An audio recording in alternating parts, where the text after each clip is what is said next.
દિયોદર તાલુકાના રૈયા ગામમાં ચોર ટોળકીએ એક જ રાતમાં 5 મંદિરોને નિશાન બનાવ્યા હતા। તેઓ સોના ચાંદીના દાગીના અને દાનપેટીમાંથી રોકડ રકમની ચોરી કરીને ફરાર થઈ ગયા હતા। ચોર ટોળકીએ માતાજીના મંદિરોમાંથી સોના ચાંદીના કુલ 17 આભૂષણો અને દાનપેટીમાંથી રોકડ રકમની ઉઠાંતરી કરી હતી। આ ઘટનાને કારણે રૈયા ગામમાં ભયનો માહોલ વ્યાપી ગયો છે। ઘટનાની જાણ થતાં જ ગ્રામજનો એકઠા થયા હતા અને દિયોદર પોલીસને જાણ કરી હતી। પોલીસ ઘટના સ્થળે પહોંચી હતી અને આગળની કાયદેસરની કાર્યવાહી હાથ ધરી છે।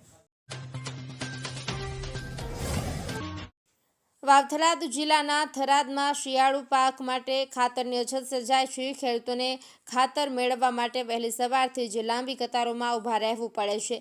તેમ છતાં તેમને પૂરતો જથ્થો મળતો નથી। આ સ્થિતિને કારણે એરંડા અને રાયડા જેવા શિયાળુ પાકોના વાવેતર પર અસર પડી રહી છે, જેને તાત્કાલિક ખાતરની જરૂર છે।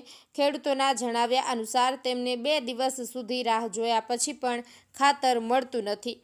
થરાદ વિસ્તારમાં ખાતરના અપૂરતા જથ્થાને કારણે ખેડૂતોમાં ભારે રોષ જોવા મળી રહ્યો છે। તેઓ અપેક્ષા કરી રહ્યા છે કે લાંબી લાઇનમાં ઊભા રહ્યા પછી પણ તેમને જરૂરિયાત મુજબનું ખાતર મળતું નથી, જેનાથી તેમને ખેતીને નુકસાન થઈ રહ્યું છે। પાલનપુર ખાતે સોલગામ લેવા પાટીદાર વિદ્યા સંકુલના પ્રાંગણમાં આર્યભટ્ટ SVS ગણિત વિજ્ઞાન પર્યાવરણ પ્રદર્શનનું આયોજન કરવામાં આવ્યું હતું। આ પ્રદર્શનમાં કુલ 80 શાળાઓની 80 કૃતિઓ રજૂ કરવામાં આવી હતી।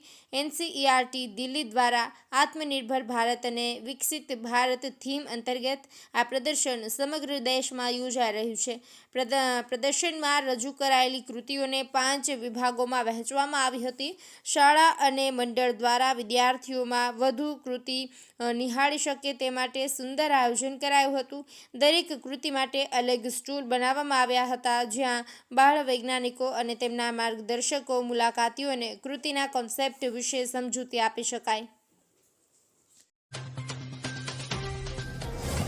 બનાસકાંઠા જિલ્લામાં મતદાર યાદીની સઘન સુધારણા ઝુંબેશ ચાલી રહી છે। આ અંતર્ગત જિલ્લા ચૂંટણી અધિકારી અને કલેક્ટર મિહિર પટેલ દ્વારા મતદારોને વિશેષ કેમ્પનો લાભ લેવા અપીલ કરવામાં આવી છે। આ ઝુંબેશ હેઠળ BLO 15 અને 16 નવેમ્બર તેમજ 22 અને 23 નવેમ્બરના રોજ સવારે 9 થી બપોરના 1 વાગ્યા સુધી પોતાના મતદાન મથકો પર હાજર રહેશે। આ 4 દિવસ દરમિયાન મતદારો જરૂરી કાર્યવાહી કરી શકશે। મતદારો પોતાના ગણતરી પત્રકમાં વર્ષ 2002ની મતદાર યાદીમાંથી પોતાની માતા પિતા કે દાદા દાદીની વિગતો ભરી શકશે। BLOની મદદથી તેઓ મતદાન મથક પર વિગતો શોધી શકશે અને નામ ન મળવાના કિસ્સામાં કયા પુરાવા રજૂ કરવા તેનું માર્ગદર્શન મેળવી શકશે। કાંકરેજ તાલુકાના માનપુર ગામમાં પીવાના પાણીની ગંભીર સમસ્યા સર્જાઈ છે। ગ્રામજનોને પાણી માટે ભારે હાલાકીનો સામનો કરવો પડી રહ્યો છે।